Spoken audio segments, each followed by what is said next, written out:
A very good evening and welcome to RwandaTV News in English. I'm William Evans with the news in English, beginning with the headlines. Rwanda's Prime Minister, the Right Honorable Dr. Justin Nsengiyumva, is representing President Paul Kagame at the 39th Ordinary Session of Heads of State and Government of the African Union in Addis Ababa, Ethiopia. On the international scene, massive Russian drones and missile attacks have killed 5 Europeans right before the Munich summit began on Friday.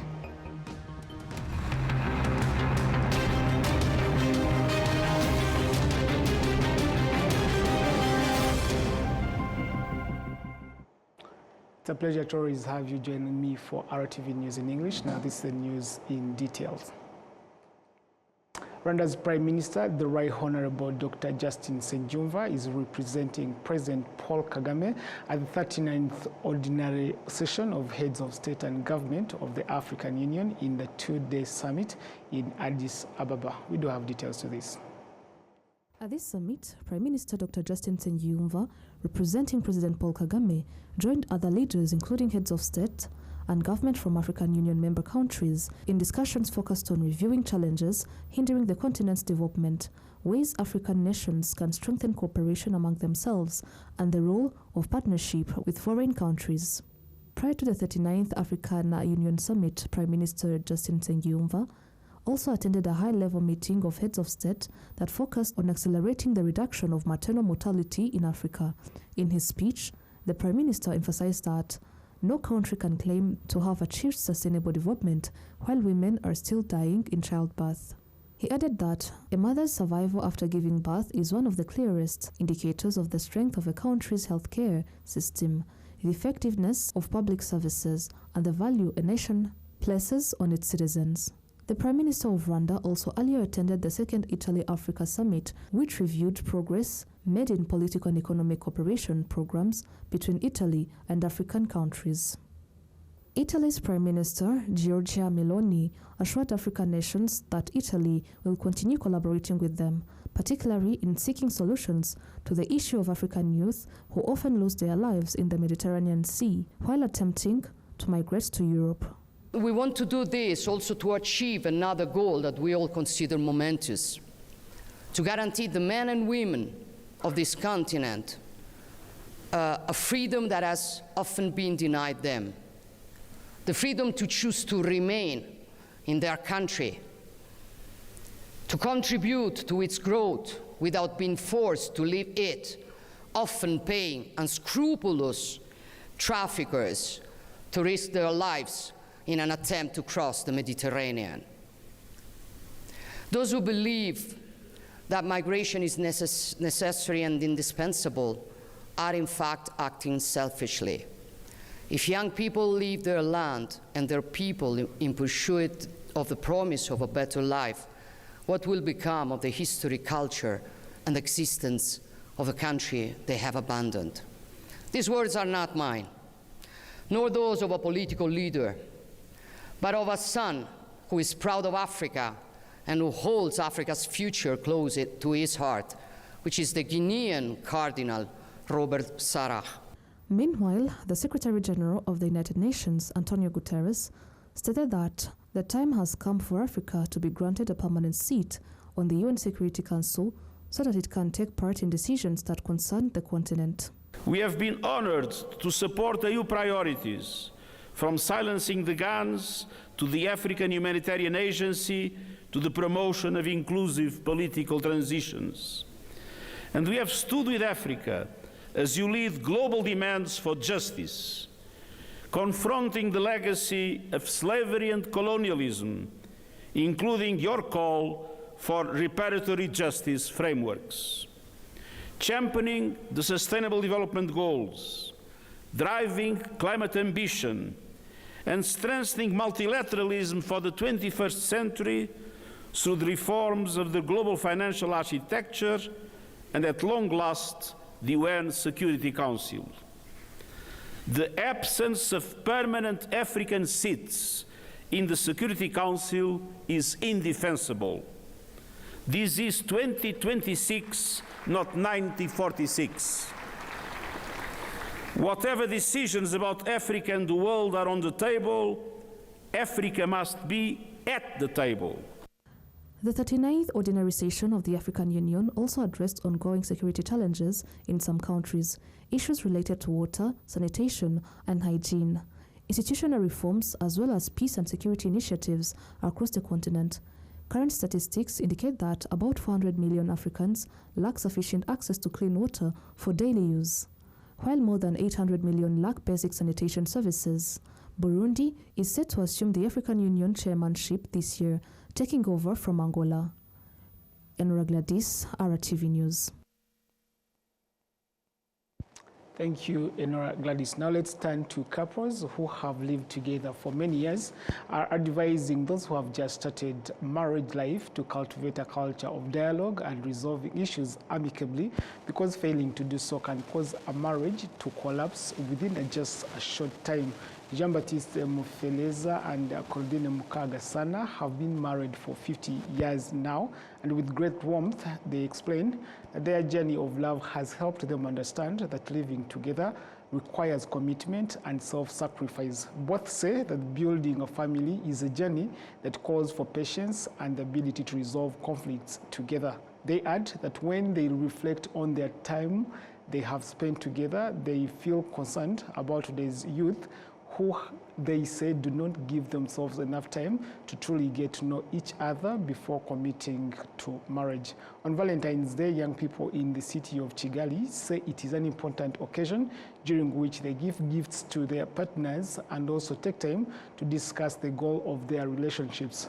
During the recent National Prayer Breakfast, President Paul Kagame said it is unacceptable for marriages to break down within a short period of time, urging people to be patient with one another. Those who closely follow family affairs point out that open communication and mutual consultation in all matters are among the ways to strengthen families and prevent conflicts within the home.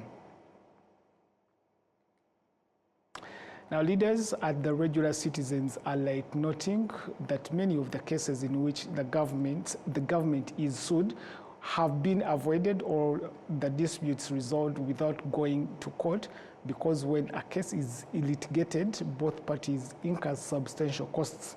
Many have observed that poor service delivery and failure to constantly hold officials accountable are the root causes of a large share of disputes between the government and different individuals, including some of its own employees and government legal representatives who represent the government when it is sued. About 40 in number have been in Nyanza district for several days, receiving additional training on alternative dispute resolution mechanisms. They say that training will help reduce losses resulting from cases involving government. Speciosa Kabibi, the Director General of Civil Litigation Services in the Ministry of Justice, has stressed that even in the cases when the government wins, there is still losses, which is why mediation is expected to resolve many disputes. In the last fiscal year of 2024-2025, the Public Service Commission conducted an analysis on labor-related cases decided in 2023-2024 fiscal year and found that 22 public institutions were involved in 39 cases against 45 employees. They lost 30 of those cases, resulting in the government receiving just 8.2 million Rwandan francs while being ordered to pay as much as 46.4 million Rwandan francs. 30.6 million Rwandan francs of that was in damages, while 15.7 million was already due to the employees as entitlement before the court proceedings. Tomorrow news, 44 people from different sectors surrounding the Volcanoes National Park in Musanze district, suspected of damaging the park and killing wildlife, have returned to their families after spending 2 months undergoing education on the harmful effects of their actions. Upon returning home, they expressed remorse for the wrongs they committed, asking for forgiveness and pledging to change. This commitment to change was also adopted by the wives of the men The chief park warden of the Volcanoes National Park, Prosper Winjeri, pointed out that the traps they set by the individuals had seriously affected wildlife and also disturbed tourist activities. All those involved in the activities were urged to reconsider their actions, while the vice mayor of Musanze district in charge of social affairs, Theobald Kairanga, called on the residents of Musanze to refrain from activities that damage the park, noting that they have been clearly informed about its importance and the benefits they derive from it. The management of the Volcanoes National Park says that wildlife poaching in the park has been increasing, with the number of traps seized rising from 446 in 2019 to 2,600 in the past year.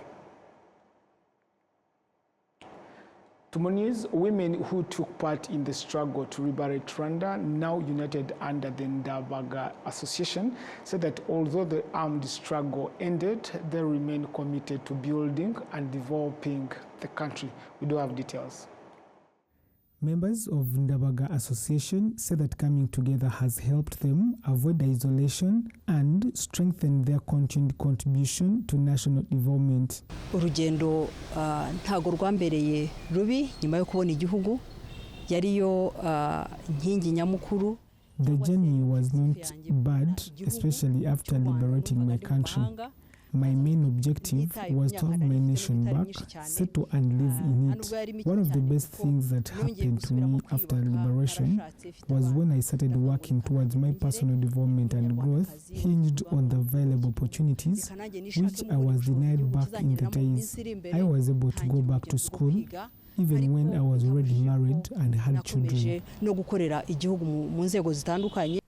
The members further note that while the liberation struggle was won, the struggle for sustainable development is ongoing.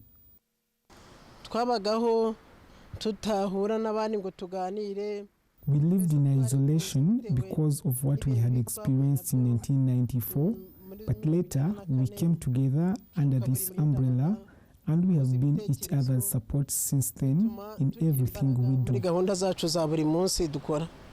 Lieutenant Diana Babazi emphasized that their goal is to empower members to remain self-reliant and to actively contribute to Rwanda's long-term development. Twatekereje dutangira n'ibikorwa bya social twishyira hamwe bake bake tu groupe dutoya. We began with socializing activities. We then got together slowly in small groups to support each other in times of need. This helped us to approach different people for support, showing them what we have at hand and where we needed support. That is how we were able to achieve a number of things, including a plot of land we own in Bugesera that we are now thinking of developing as we think about other big projects now. Nuko rero twagiye tuzamuka ubu ngubu tugeze mu gutekereza ku mishinga minini. The Ndabaga Association was established in 2001 and currently brings together more than 400 members. Let's now turn to youth members of the Party for Solidarity and Progress, PSP, that say that learning Rwanda's history is one of the key foundations for building a sustainable future for the country. They made the remarks after visiting the Campaign Against Genocide Museum. We do have details of this report. These youth say that touring the Campaign Against Genocide Museum helps them better understand their responsibility in preserving Rwanda's history and to actively contribute to the country's sustainable development. The first thing I've learned from here is a better understanding of exactly what happened and how it happened. We have been hearing a lot, especially during the Kwibuka period, but once we visit this place, you get a clearer understanding and also ask questions where you need clarifications. My message to all youths is that you should embrace the fact that we are all Rwandans, irrespective of which region we come from. Tewe n'urugendo twakoze guhera hasi kugera ahanga kuri iyi monument. For me, from the journey we made all the way up to this monument demonstrates the willingness or strong desire to liberate our nation. What I want to share as my lesson and encouragement to others is to stop being indifferent. We should work collectively and collaboratively together. They also emphasize the importance of understanding Rwandan values and sharing them with others. icyo dufasha bwa mbere urabona nk'urubyiruko babigarutseho ku social media hari igihe usanga batangaza amakuru atariyo. What this does in the first place, like it has been highlighted, youth oftentimes are victims of sharing fake information, especially on social media. In addition, because many do not have enough information, may end up starting to go in the wrong direction and against the core values of Rwanda and Rwandan identity. This is therefore very important for all youths to learn about our country's history and its values.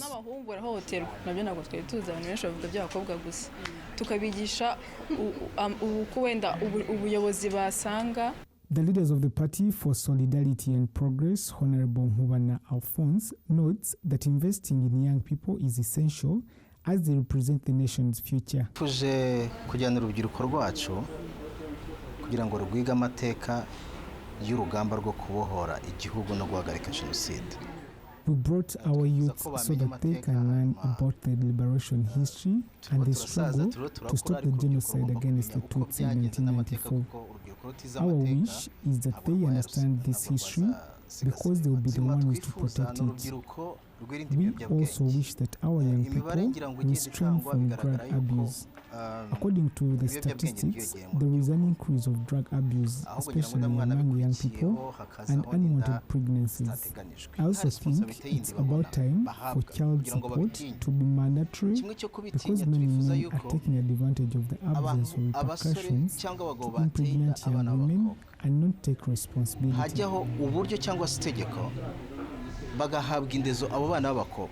Meanwhile, Honorable Musoni Prote, leader of the Pan-African movement, noted that young people still have a major role to play because they're the future leaders of both Rwanda and the continent.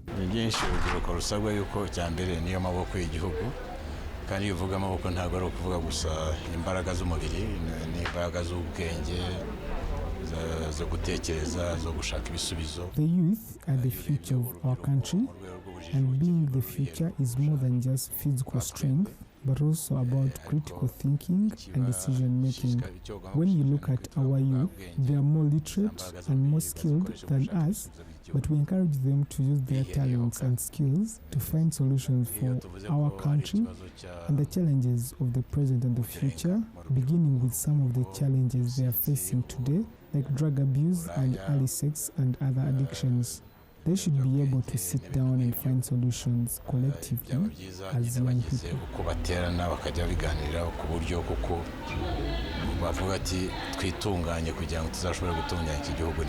Leaders also underscored that prioritizing youth empowerment remains critical, especially since young people make up the majority of Rwanda's population. Let's go to matters sports, where Confederation of African Football President Patrice Motsepe has rejected reports suggesting that the 2027 African Cup of Nations will be postponed to 2028, calling them baseless and misleading. While speaking after the CAF Executive Committee meeting in Tanzania on Friday, Motsepe said there were no plans to delay or move the tournament, which is set to return to East Africa for the first time since 1976. I specifically wanted the first meeting after the AFCON to be here in Tanzania, and just to re-emphasize what I said in Morocco, which is that the AFCON next year in Kenya, in Tanzania, in Uganda is going to be enormously successful, and I saw, as I said, over the last few days, I see lots of media speculation, whether it's social media or even, I'm told, in the Guardian, the Guardian newspaper.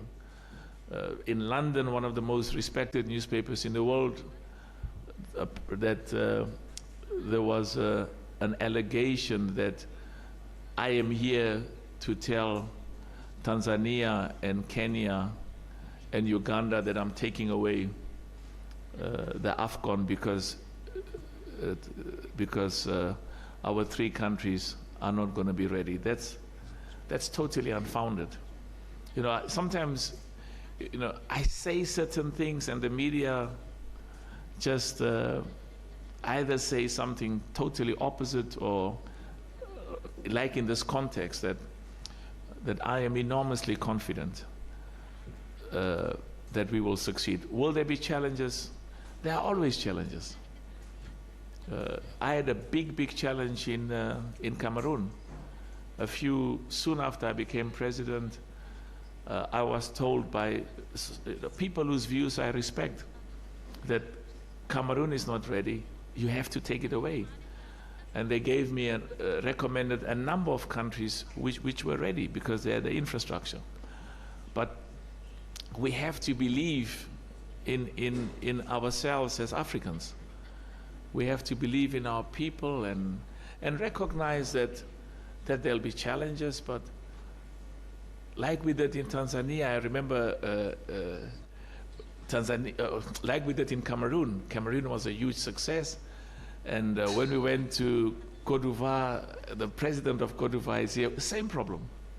Lots of media saying Côte d'Ivoire will never be ready and we should take it away. But as I said, that principle that has made us in African football to succeed is because I was very clear, CAF was very clear, African football was very clear that we're going to work together despite any challenges, and AFCON next year in Kenya, Tanzania, Uganda is going to be enormously successful.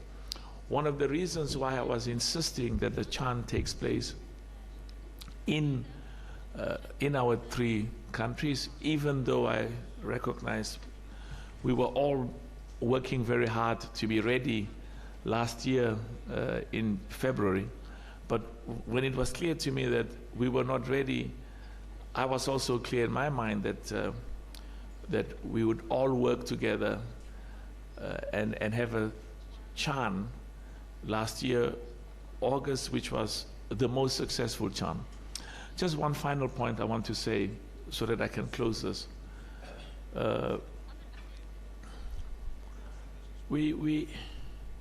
You know, I was at the World Economic Forum in Davos, and I've been going to these big meetings with some of the most prominent businessmen and heads of state, and there's always a huge obligation on us from Africa, as well as a huge commitment by all of us to make sure that we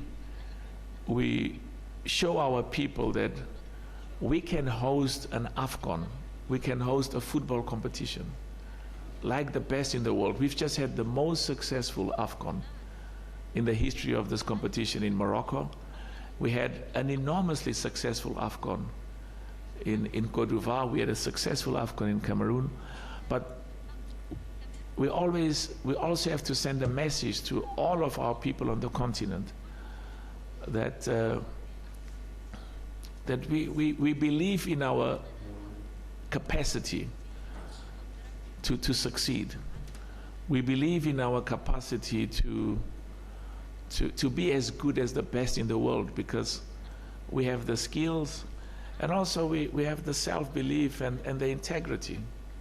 But I'm just emphasizing that I have a huge amount of confidence, and I'm going to work very hard, and we are all going to work. The EXCO is going to work hard, my vice presidents are going to work hard. And let me repeat, there will be information in the media over the next few months that this stadium is not ready, this pitch is not ready, the grass is not ready, there are not enough hotels, and we'll fix those challenges.